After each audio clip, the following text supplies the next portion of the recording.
Magandang araw sa inyo mga ka-Toptech. Meron nga tayong printer, HP Smart Tank 670. Ang gagawin natin dito ay i-reset natin siya sa Wi-Fi network, other Wi-Fi network. Dahil connected siya. Ngayon i-reset natin yung kanyang Wi-Fi network. First step, inangat lang natin yung cover ng ating printer. After naman yan, proceed na tayo sa second step. Long press lang natin tong indicator na ito or yung button. After nun, third step, long press natin yung dalawang button.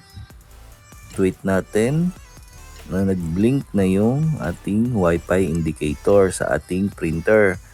Manually reset na yan mga ka-Toptech. Ngayon, ang next step na gagawin nyo ay i-connect nyo na siya sa other Wi-Fi network. Ayun lang. Sana ay may natutunan kayo sa ating video. At huwag nyo na rin kakalimutang mag-subscribe, i-like at i-click ang notification bell.